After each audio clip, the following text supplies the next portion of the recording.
आज दुपारी साधारणतः 2 वाजण्याच्या दरम्यान एक मिसिंग मुलगी झाली असे समाजामध्ये एक मेसेज गेला. त्याच्यानंतर त्या घरच्यांनी साधारणतः 1-2 तास 4 वाजेपर्यंत शोधण्याचा प्रयत्न केला. परंतु त्यानंतर घरच्यांनी तक्रार दिल्यानंतर डिपार्टमेंट इथं हजर झालं आणि डिपार्टमेंटबरोबर आम्ही सगळे त्यांच्याबरोबर मदत करत होतो. इकडचे ओढे असतील, विहिरी असतील किंवा ऊसाचं शेत असेल, ह्या सर्व ठिकाणी आम्ही त्यांना शोधण्याचा प्रयत्न केला. परंतु ते काय हाती यश येत नव्हतं. नंतर ह्या रोडला जेवढे CCTV कॅमेरे आहेत खाजगी मालकीचे, ते सगळे कॅमेरे आम्ही चेक केले डिपार्टमेंटच्या साहाय्यानं.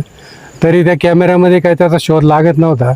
नंतर साधारणतः 8च्या दरम्यान संशयित एका आरोपीला त्यांनी ताब्यात घेतलं डिपार्टमेंटनी.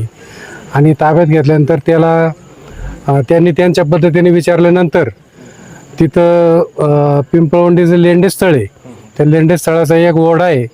त्या ओढ्याच्या कडेला त्यांनी तिथं त्या चिमुरडीला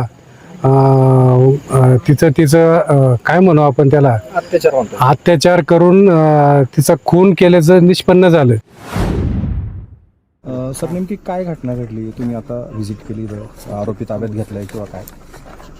आज संध्याकाळी दुपारच्या नंतर एक 25 वर्षाच्या तरुणाने एक 9.5 वर्षाची जी मुलगी आहे त्याच्या शेजारी घरात जे राहत होती, ते घरी दुसऱ्या मुलाबरोबर खेळत असताना, TV बघत असताना ते त्यांना घरातून ओळख असून बाहेर घेऊन गेला आणि गावी बाहेर हे जे शेत आहे ते शेतात पुढे जाऊन त्यांनी त्याच्यावर लैंगिक अत्याचार केला आहे आणि त्याची हत्या केली आहे. ह्याचं जे आरोपी आहे त्याला ताब्यात घेण्यात आलेलं आहे आणि पुढील जे तपास आहे ते चालू करण्यात आलेलं आहे. सध्या आमची फॉरेन्सिक टीम जागेवर आहे आणि त्या जागेचा पंचनामा, पाहणी हे चालू आहे आणि वैद्यकीय तपासणी जी आहे ते त्याची प्रोसेससुद्धा चालू आहे. थँक्यू.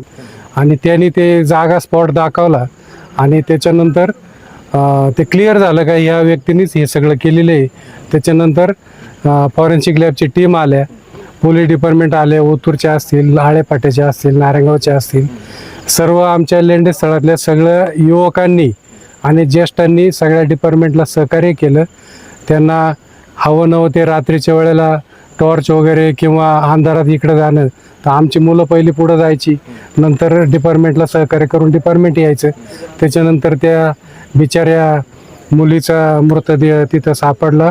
त्याच्यानंतर फॉरेन्सिकची लॅब तिथं गेली आणि हा सगळा घटनाक्रम पाहिल्यानंतर प्रत्येक व्यक्तीचं मन हे हेलावून गेले. अगदी आपल्या घरातली एखादी चिमुरडी जावी अशा प्रकारची सगळ्यांची एक मानसिकता तयार झाली होती. आणि त्याच्यातून एक अतिशय दुर्दैवी घटना आहे आणि जे कोणी ही घटना केली असेल त्या नराधमाला फाशीची शिक्षा व्हावी ही आमच्या पिंपळवंडीकरांची आवर्जून मागणी आहे. आरोपी स्वतः सोबत फिरत होता, माहिती देत होता, तुम्ही पण पाहिलं ना? हो हो. CCTV चेक करण्यासाठी फिरत होता.